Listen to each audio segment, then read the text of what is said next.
Bienvenida, bienvenido a La Construcción se vuelve circular, el podcast dedicado a la transición hacia la economía circular de la industria de la construcción. Y hoy estoy sumamente contento porque tengo mi primer invitado internacional en este podcast. Y me hace pensar mucho en Michael Brograndt, el co-creador de Cradle to Cradle, que nos invitaba a pensar los edificios como árboles y las ciudades como un bosque. De este modo, diseñar y construir edificios que puedan transformarse para que limpien el aire y el agua y apoyen la biodiversidad y los ecosistemas. Y hoy quiero conversar de un tema que me tiene muy intrigado, que son los materiales que descontaminan. Así que, sin más, vamos a ello.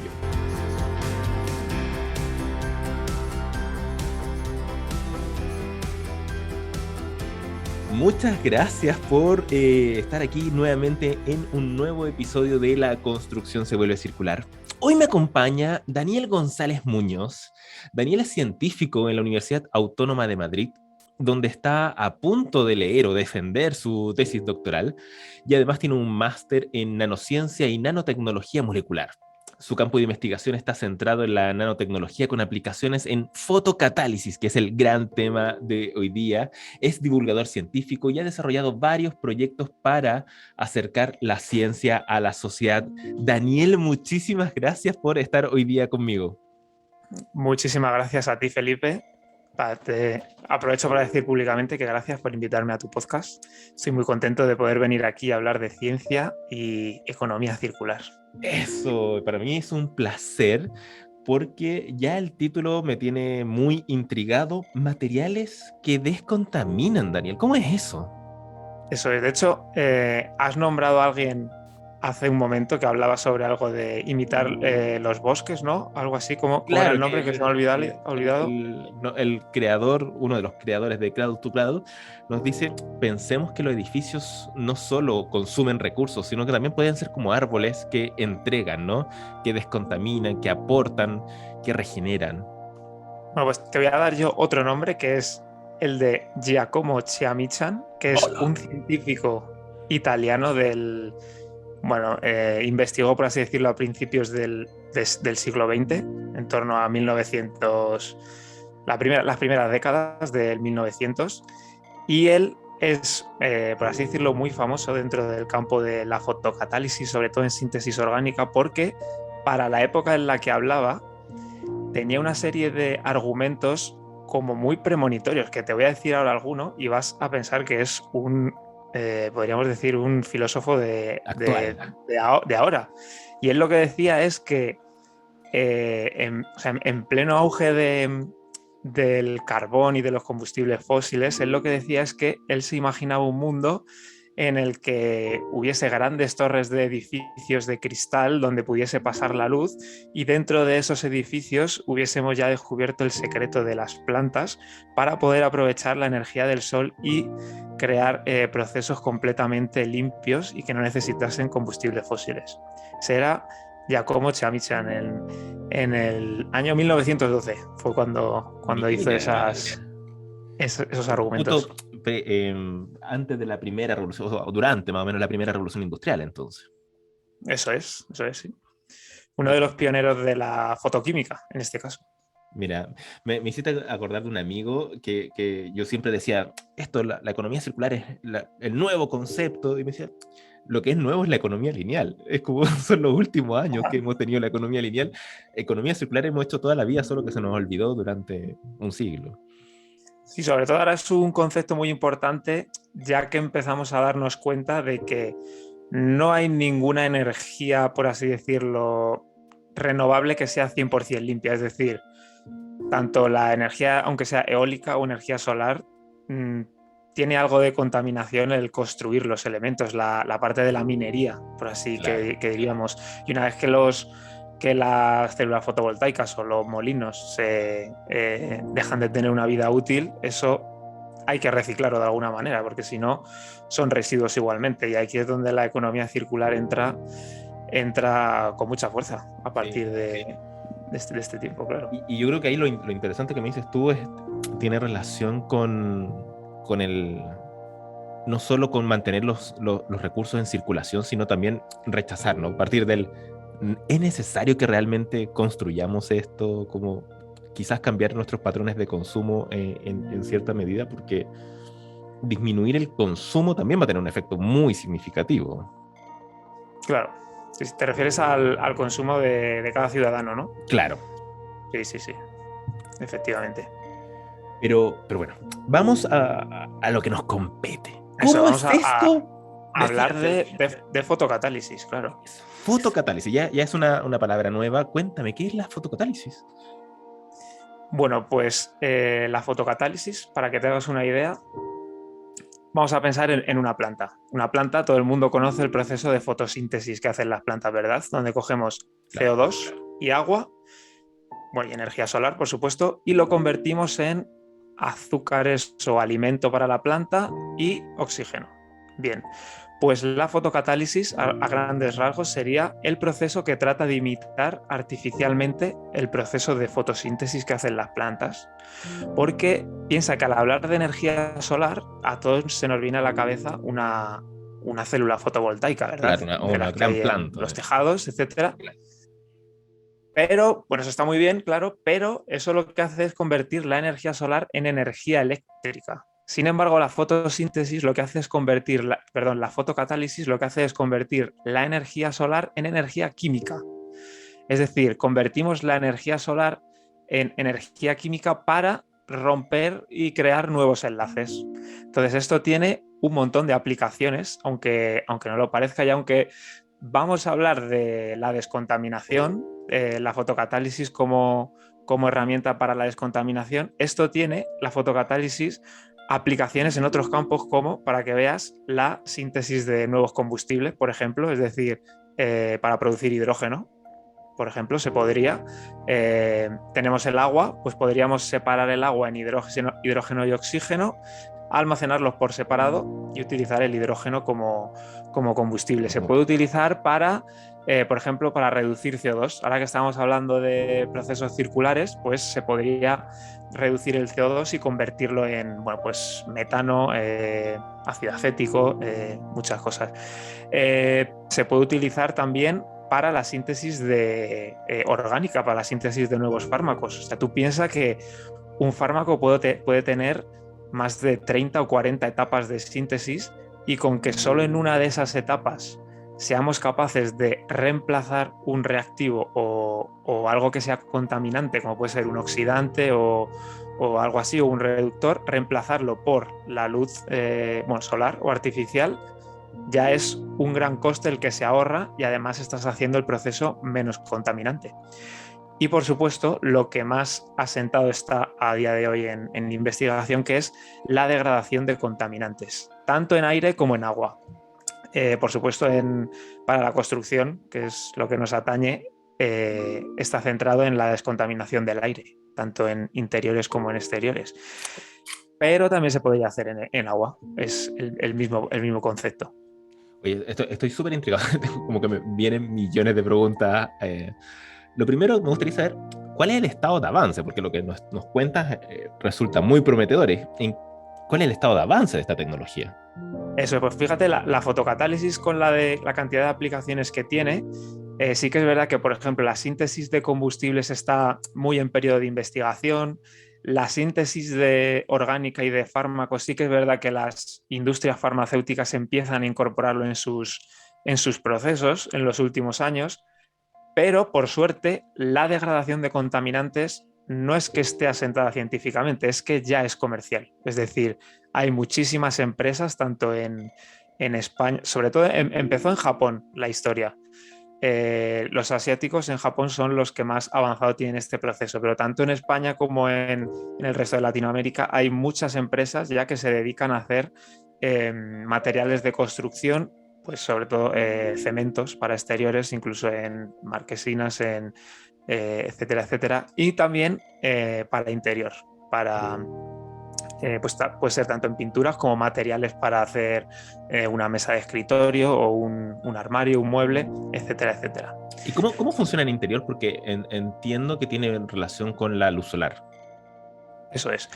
Bueno, en interior y en exterior el concepto es exactamente el mismo. Lo que necesitamos para que se dé un proceso fotocatalítico es un fotocatalizador, ¿vale? Un fotocatalizador es una molécula que es capaz de absorber la energía del sol o la energía de una luz artificial, como podría ser una lámpara.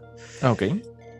Entonces, al absorber esa energía, es capaz de transmitir esa energía a otras moléculas, en este caso... bueno, vale, en este caso lo que haríamos, bueno, si serían los contaminantes para degradarlos. Entonces, una de los requisitos imprescindibles tanto en interior como en exterior es que tiene que haber humedad en el ambiente, ¿vale? Ya. Porque al tener, por así decirlo, pequeñas partículas de agua, el fotocatalizador va a ser capaz de, a partir de esas partículas de agua, generar lo que se conocen como, en inglés se llama Reactive Oxygen Species, ROS, o sea que sería en castellano como especies de oxígeno muy reactivas, ¿vale? ¿Qué tienen de particular estas especies tan reactivas? Que son radicales. Es decir, al formar un radical, esa especie es muy inestable. Es decir, que en cuanto se encuentra con otra molécula, hace que reaccione. Claro. Entonces, esto es muy importante porque el fotocatalizador absorbe la energía de la luz, es capaz con esa energía que ha absorbido de generar los radicales con ayuda de la humedad del ambiente, y estos radicales, en cuanto se encuentran con un contaminante, son capaces de degradarlos. ¿Vale? En el caso de contaminantes orgánicos, lo podrían reducir hasta CO2 y agua.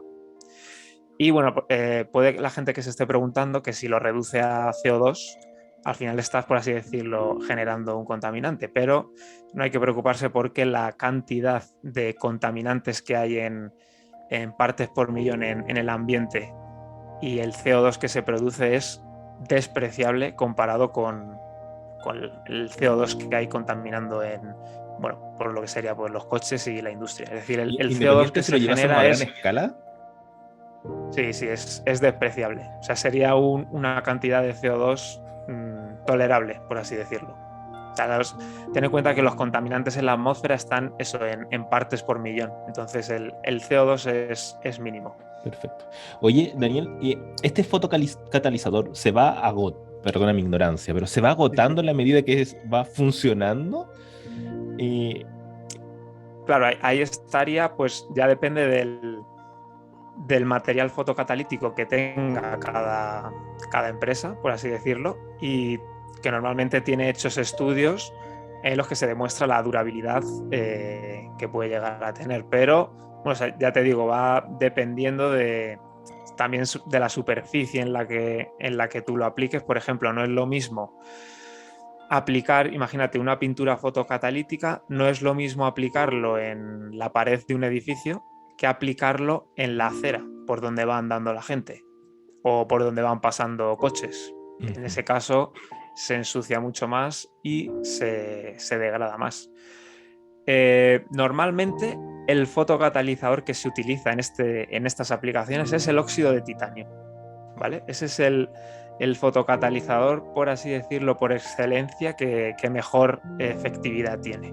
Luego sí que es verdad que dependiendo de cada empresa, lo que hacen es dopar ese óxido de titanio. El óxido de titanio es un semiconductor, entonces lo que hacen es añadirle otras cosas que pueden ser, bueno, otros semiconductores o otros elementos como puede ser nitrógeno, azufre, etcétera, para cambiar pues las propiedades de este fotocatalizador, eso es lo que se llama doparlo, y pues que mejoren sus propiedades. ¿Vale? Pero normalmente el fotocatalizador que más se utiliza, por no decirte prácticamente el único que se utiliza, es el óxido de titanio. ¿Por qué? Bueno, pues también ten en cuenta que otro tipo de fotocatalizadores, como para que te hagas una idea, por ejemplo, podrían ser de iridio o de rutenio, por ponerte un ejemplo, hay muchos más. La minería de extraer ese tipo de metales es muchísimo más caro que extraer que extraer el óxido de titanio, el óxido de titanio viene sobre todo del anatasa, rutilo y bruquita, creo que también es un tipo de óxido de titanio. De esos minerales se puede extraer. Oye, desde el punto de vista circular, por ejemplo, la inclusión de estos fotocatalizadores en materiales de construcción no me impiden la valorización futura de estos materiales. Yo lo voy a poder reciclar, reutilizar, o no se ve afectado eso. Lo importante que tiene también la fotocatálisis no es solo que estás degradando los contaminantes, por así decirlo, que se adhieren al material de construcción, sino que son autolimpiables, hace que sean autolimpiables. Es decir, al final cuando una superficie se ensucia es porque hay una serie de contaminantes y de suciedad que se van adheriendo al material, pero con la fotocatálisis tú lo que consigues es degradar esos contaminantes a nitratos y sulfatos que con por así decirlo, con el agua de lluvia se acabarían arrastrando, ¿vale? Entonces lo que haces es no solo degradar los contaminantes, sino que estás haciendo que el mantenimiento de ese material sea menor, es decir, necesite menos limpieza y sea más duradero. Qué interesante. Oye, ¿y este fotocatalizador es distinto dependiendo del contaminante al que yo quiero atacar? Bueno, eso es una buena pregunta. En teoría, no. Te voy a explicar por qué. No, porque un fotocatalizador hay que imaginárselo. Imagínate que tenemos un edificio de 2 plantas, ¿vale? Nosotros estamos en la planta 1 y la planta 2 está vacía, ¿vale? Entonces imagínate que tú y yo somos electrones dentro del fotocatalizador. Okay. Y nos llega...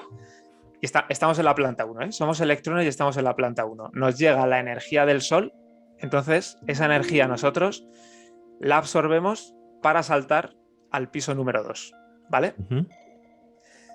Una vez que ya somos capaces de saltar al piso número 2, podemos generar estas especies que te he dicho que son radicales a partir del agua y que luego degradan los contaminantes, ¿vale? Entonces, una vez que ya hayamos hecho ese salto, da igual qué tipo de fotocatalizador sea, que esas especies tan reactivas de oxígeno las va a generar. O sea, lo importante es que una vez que te llega la luz del sol, sea de una energía suficiente como para que el electrón pueda saltar por así diríamos, de un piso a otro. Entonces, cuanto más energética sea la luz, en este caso, la luz ultravioleta es lo más energético que nos llega del Sol.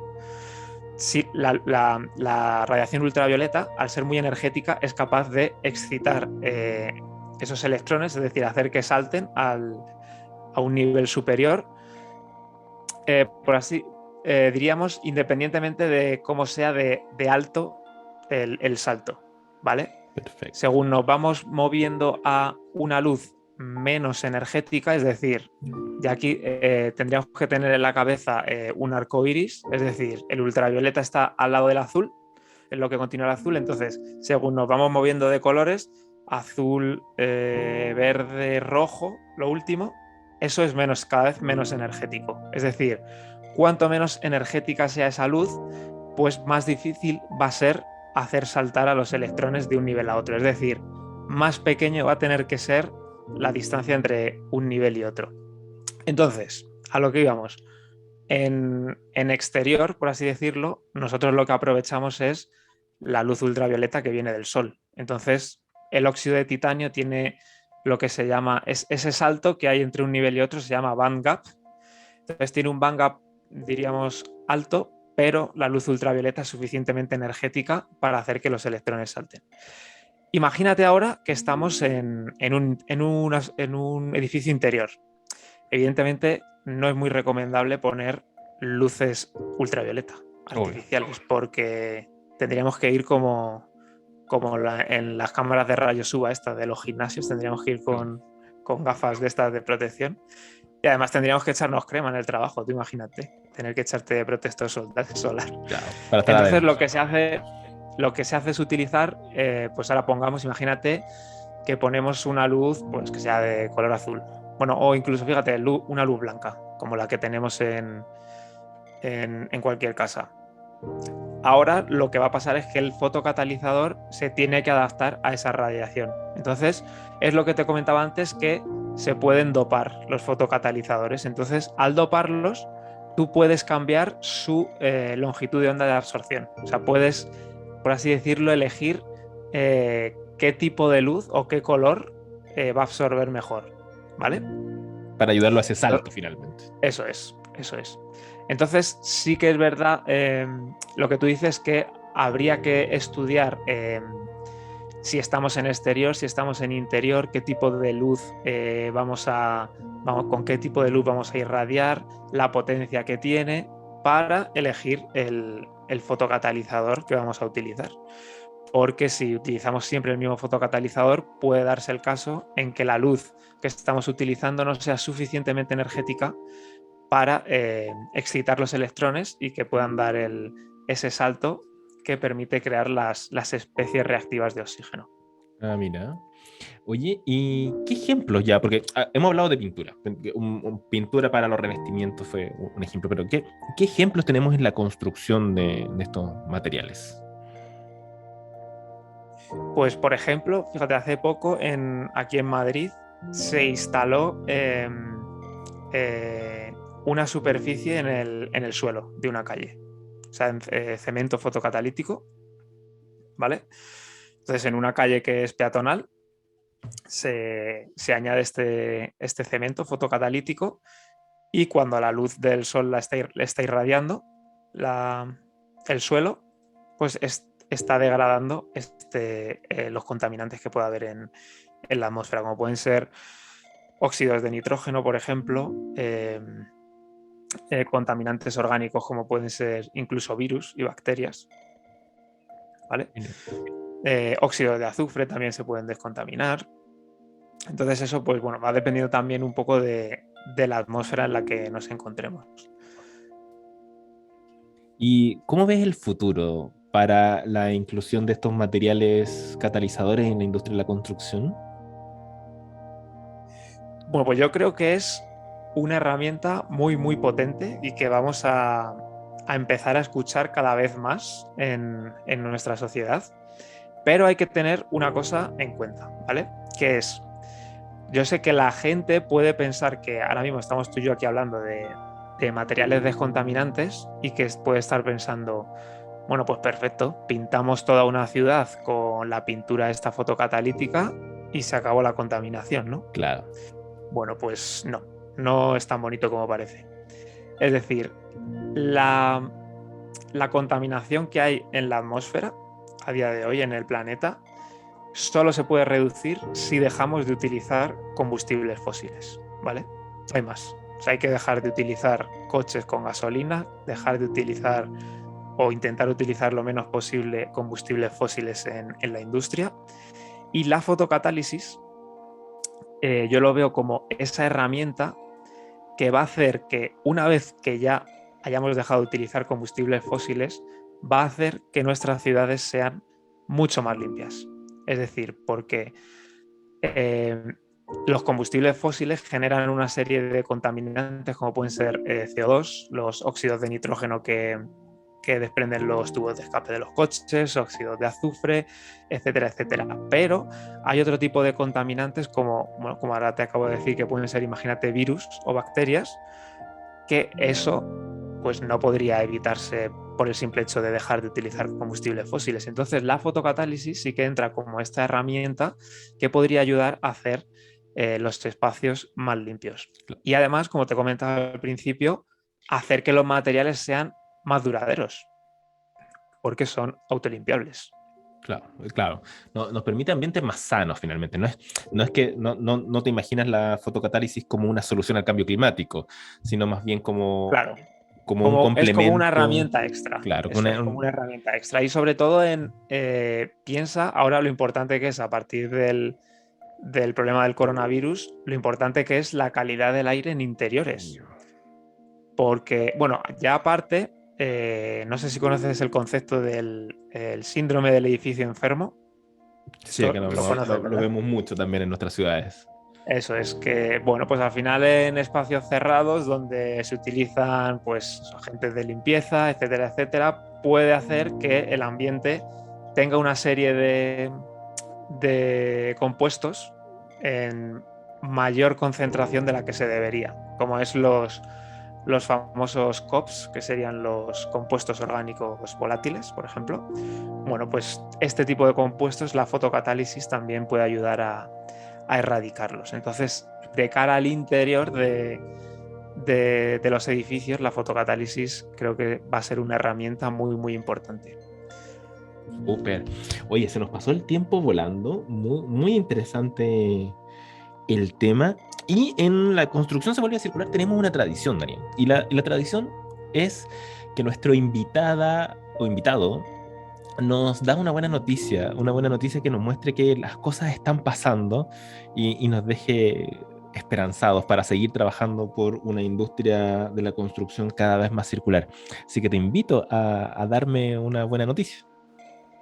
Bueno, la buena noticia que te voy a dar, que voy a barrer un poco para casa, y es que si a alguien le ha interesado mucho el tema de la fotocatálisis, ya sea porque es un científico que quiere aprender cómo se aplica en la industria, o al revés, alguien de la industria que, aunque no tenga nada de conocimiento científico, quiera saber cómo funciona científicamente la fotocatálisis, pues tengo que deciros que dentro de la Asociación Ibérica de Fotocatálisis tenemos un curso organizado, un curso online, que empieza la semana que viene y en el que en una semana abarcamos todo este tipo de conceptos, ¿vale? Desde la parte más científica hasta la parte más aplicada de la industria. Por supuesto, haremos más ediciones en un futuro y si no están interesados en hacer un curso, pero quieren aprender más sobre el tema de la fotocatálisis, os animo a todos a visitar la página web de la Asociación Ibérica de Fotocatálisis, que abarca un conjunto de empresas y instituciones científicas que estudian el concepto de la fotocatálisis, y seguro que os va a servir para aprender mucho más. Y Súper, si me permites, obvio. Felipe, si me permites, Felipe, ¿te acuerdas del hombre que te he hablado al principio? Giacomo Chamichan, que tenía una serie de argumentos muy premonitorios para la época en la que él vivió. ¿Sí? Pues he encontrado aquí una de sus frases textuales para leértela, y él dijo: y si en un futuro lejano el suministro de combustibles fósiles se agota, la civilización no será controlada por eso, ya que la vida continuará mientras el sol brille. Wow. Ahí, ahí estaba él. Claro. Él confiaba. Absolutamente un adelantado a su época. Oye, Daniel, voy a dejar en la descripción del podcast tanto el link al curso como a la Asociación Ibérica de Fotocatálisis, pero si las auditores o los auditores quieren encontrarte, ¿dónde encuentran información de ti? Bueno, pues sobre todo en LinkedIn, si la gente quiere buscarme, Daniel González Muñoz. Ahí subo mucha información sobre fotocatálisis, nanociencia, química, etcétera. Y si no manejan la aplicación LinkedIn, pues tanto en Twitter como en Instagram, en @degonzalezmoon, ahí pueden encontrarme y hablar, pues, si tienen alguna cuestión sobre fotocatálisis o quieren compartir cosas sobre esta tecnología, estaré encantado de ayudar a cualquiera. Perfecto, también las voy a dejar en la descripción. Daniel, muchísimas, muchísimas gracias por acompañarme y te deseo una excelente semana. Igualmente, Felipe, muchas gracias por traerme a tu podcast y espero que a la gente le guste. Un abrazo. Gracias. Y a ti, querido auditor, muchísimas gracias. Nos escuchamos la próxima semana en un nuevo episodio de La Construcción se vuelve circular, conversando con aquellos actores del mundo que están haciendo de una industria de la construcción más limpia, más circular. Soy Felipe Ocio y esto fue La Construcción se vuelve circular.